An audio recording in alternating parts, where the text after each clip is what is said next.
C'est l'heure de retrouver Engie Impellizzeri, notre expert immobilier. Bonjour Engie. Bonjour Alain. Un propriétaire peut-il faire appel à une agence pour s'occuper de la location de son bien ?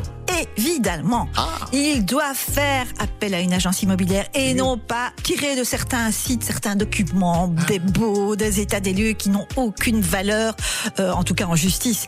Vous avez des professionnels qui ont été formés pour ça, qui connaissent les législations en urbanisme, qui savent tous les documents dont on doit être en possession pour pouvoir établir un bon bail, voir si le bâtiment est aux normes. Tout ça, ça a un prix aussi. Bah oui, justement. Alors ce prix, c'est à peu près combien ? C'est un pourcentage ?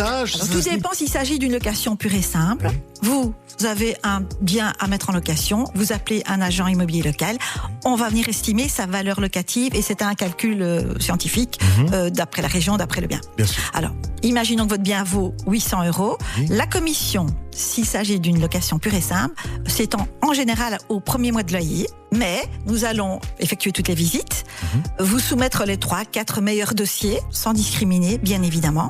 Bien ensuite, nous allons établir un état des lieux à l'entrée et à la sortie, et évidemment le bail. Ouais. Le bail que nous allons enregistrer de façon professionnelle en même temps que l'état des lieux. Donc, tout ça a un coût, le premier mois de loyer. Bon, c'est pas trop. Maintenant, si vous désirez, parce que vous habitez loin ou parce que les papiers c'est pas votre truc, prendre une agence immobilière qui va louer votre bien et s'occuper de la gestion locative, ça va vous coûter en général entre 8 et 12% par mois du montant du loyer, mais vous comprendrez aisément que du coup, au lieu de louer 800, on louera 880. Et alors les agences immobilières sociales, c'est à peu près pareil ?